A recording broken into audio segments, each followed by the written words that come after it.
The wait is almost over. It's game week for your Seattle Seahawks as they take on the Cincinnati Bengals coming up this Sunday from Paycor Stadium in Cincinnati, Ohio. Welcome in to the channel. Tyler Jones here with a preview of this weekend's matchup. We'll also go over the injury report, keys to victory, and my prediction coming up at the end of today's show. The Seahawks off that bye week, 3-1 record. Vibes are really good for the Seahawks right now on a 3-game win streak. Meanwhile, the Cincinnati Bengals not off to the start that they expected to 2023. Joe Burrow doesn't look healthy. This team just trying to survive and find their way into the postseason after this rough start. A must-win game for the Cincinnati Bengals. We'll tell you more about it in one moment, but first, between now and kickoff, our Seahawks Today channel is battling our Bengals Breakdown channel in new subscribers this week. We want to prove that the Seahawks not only have the best fans in the National Football League, but on YouTube as well. So go ahead and take it to Bengals Breakdown. Let's beat them in this sub battle and see who can pick up more subs before Sunday. Let's go to the injury report for the Seahawks. It is a bit lengthy, but hopefully with the bye week, this team is on the right track when it comes to getting healthy. Geno Smith is probable with that knee injury that he suffered against the New York Giants. Remember, he did come back into that game after initially going to the locker room. Artie Burns with a hamstring, he's questionable. Jarran Reed with the shin injury, questionable. Coby Bryant with the toe injury, questionable. Tre Brown with the concussion, questionable as well. Meanwhile, Charles Cross with the toe injury, he is questionable. Jamal Adams seems to be on the right track to making his return as he's expected to come off of the injury report if things go as planned from the concussion that he had against the Giants, so he's probable for now. Phil Haynes with the calf injury, questionable. Damien Lewis with the ankle injury, he is questionable. Meanwhile, on the Bengals injury report, Joe Burrow continuing to recover from the calf injury that he's dealt with all season, still going to play. Meanwhile, also to monitor T. Higgins with a thumb injury. He is doubtful at this point, not expected to play on Sunday against Seattle. Now, I'll say this. We never root for injuries. That's very clear. That would be in poor taste. But I'll say this much. When you look at the game plan, and I'm going to talk about more about this later when it comes to Joe Burrow here in just a second, you have to capitalize of some sorts of what Joe Burrow is going through right now. That calf injury has not made Joe Burrow look like what we're typically seeing of one of the best quarterbacks in the National Football League. So far this year, completion percentage less than 63%. He's already thrown 3 interceptions this year. Watch out for these Seahawks to really just go after Joe Burrow and see what they can do to bring him down to earth of some sorts. What's your concern level facing Joe Burrow and the Bengals? Doesn't look right. Bengals are a little shorthanded. They're desperate right now. I feel a lot better about this game than I did at the beginning of the season. I can tell you that much. Scale me your concern level 1 through 10 in the comment section and let us know. Our pinned comment today. Chime in. Now, keys to victory for the Seahawks. Let's start with the pass rush. The pass rush was phenomenal against the New York Football Giants just a couple weeks ago, where they had 11 sacks that tied a franchise record for the amount of sacks they had in one game. And for me, off the bye week, I want to see the Seahawks pick up right from where they left off. Now, are they going to have 11 sacks? Highly unlikely they do that again. But now you have to prove that that performance was not a fluke. Everyone around the National Football League is talking about, well, you know, you face the Giants, they have a bad O-line, they have a bad quarterback, and not necessarily giving the Seahawks credit for what they were able to do. And we know the players are there, but part of it for me comes down to coaching too. Clint Hurt has to continue to put this defense in position to be able to go after the quarterback. Here's the numbers of what we're talking about, of what this group did against the Giants when it comes to getting after the quarterback. Bobby, Jordan Brooks, Devin Witherspoon, Uchenna Nwosu all had 2 sacks. And think about Jordan Brooks, for example. That's not a guy we typically talk a whole lot about of getting after the quarterback. Devin Witherspoon at a corner position with 2 sacks. 11 as a whole last week. Keep it going and do it again. And they have a great opportunity to do so when you were facing Joe Burrow in this Cincinnati Bengals team. Now, the Bengals, to their credit, have done what they can to try to upgrade the offensive line over the last couple of seasons. This year, this offseason, they spent a lot of money on Orlando Brown left tackle spot. But since 2021, Joe Burrow has been sacked 132 times. I had to double check this to make sure that was accurate, but it's true. That's a lot of sacks. He's taken a lot of beatings over the last few seasons. That's the most among any quarterback in the NFL, and it's not even close. So I want to play a game with the folks out there here on Seahawks Today. For every time you comment sack on today's video, I think that equals 1 sack on Joe Burrow. So if you want to see him sack 10 times, 11 times, go ahead and type sack on 10 different comments on today. I want to do a little experiment. Let's see how many sacks we can get in the comment section for every one of those comments. That equals another sack on Joe Burrow. We'll see where this goes. Today's show is sponsored by Game Time, one of our newest partners here at Chat Sports. And I got to tell you, I'm so excited to have Game Time on board for a lot of different reasons. But think about this. Game Time, you're talking about tickets to sporting events, concerts, comedy shows, theater productions, and more. And the best part about it, you get the lowest prices guaranteed. Now, you may be wondering, how does Game Time work? Well, it's pretty simple, folks. You find the game or sporting event that you would like to go to, and you then pick out your seat. And you're going to get an aerial view of what the seat looks like. That way you can figure out if that seat is what you're looking for. And then within a matter of moments, you are purchasing your tickets. You can do so even with Apple Pay.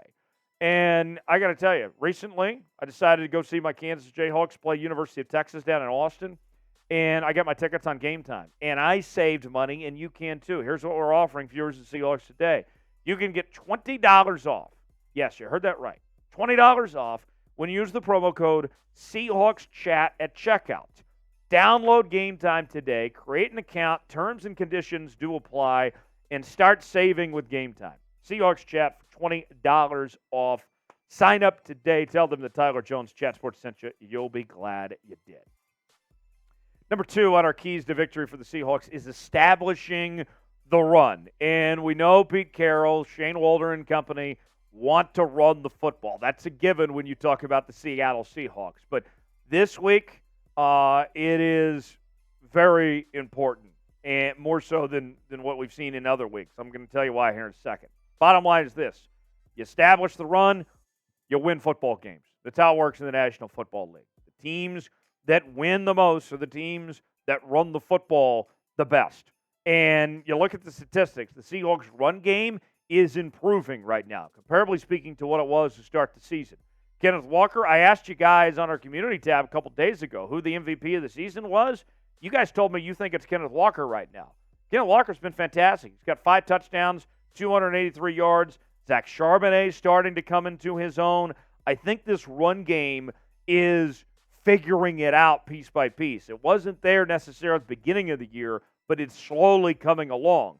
And here's the thing that I look at when you're facing Cincinnati, why the run game may be more important this week, comparably speaking to what we talk about with other opponents. When you're trying to find the mismatches, think about this with the Bengals. Right now, they are averaging giving up 154 rushing yards per game. That's 30th in the NFL. Remember, there's only 32 teams in the NFL. So remember last year when we talked so much about the run defense for the Seahawks being an issue and teams running up and down their throats? That's what the Cincinnati Bengals are going through at the moment. So getting that run game going, you'll win the football game if you run the football well. Simple as that.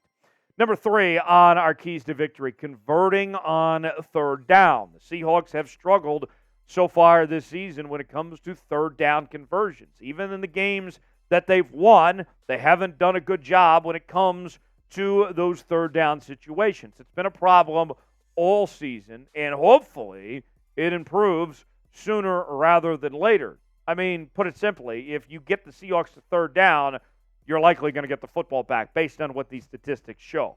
So far, the Seahawks have only converted around 29% of their third downs.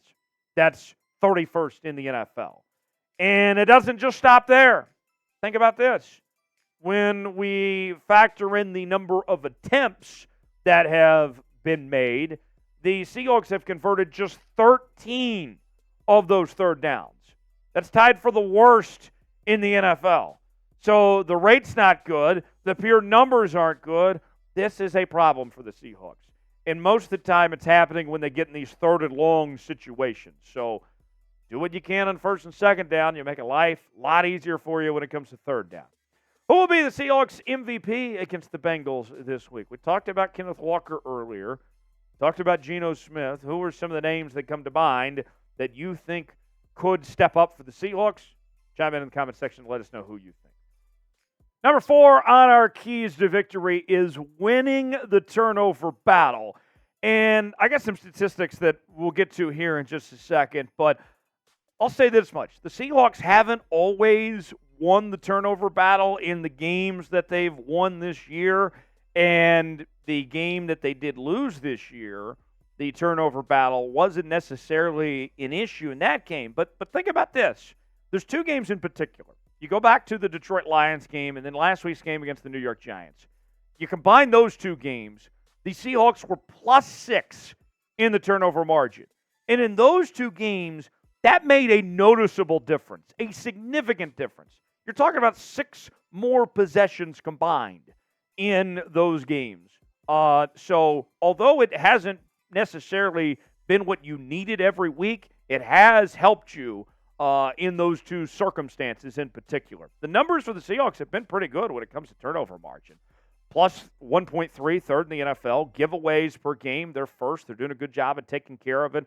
Takeaways per game, they're in the top 12 in the league. Interceptions thrown in the top 5. The Seahawks are holding their own so far this year. Just continue to keep on keeping on when it comes to that turnover margin as far as that goes. Last on our keys to victory is starting fast. And, I mean, you've heard me say it on this program before. All gas, no brakes, right? And I look at this week in particular, it matters probably more so than any other week on the schedule. You're taking on as good of an offense you're going to see all year. You cannot afford to be playing from behind. Joe Burrow, Joe Mixon, all of these guys, T. Higgins, we'll go over the skill position players in both these teams. Like, I'm not trying to get in a situation where I'm playing from behind and trying to play catch-up here. If it's a shootout, that's fine. I like what the Seahawks have to offer in this offense. I think is one of the best in the National Football League. We've seen they've already put up 37 points in 2 different games this year. That is a really good group. But when I'm going up against Jamar Chase, Joe Mixon, Tyler Boyd, and we mentioned in our injury report earlier, doesn't sound like T. Higgins is going to play, but maybe things change there. I'm not trying to play catch-up with these guys. You need to come out of the gates firing and give yourself a chance from the jump so you're not in that position of trying to play catch-up with Joe Burrow on the road. That's a position I don't want to be in. I have my prediction in a moment, but first, I want to hear your prediction here on Seahawks Today. Who wins? What's the final score? Weigh in, tell us in the comments section below.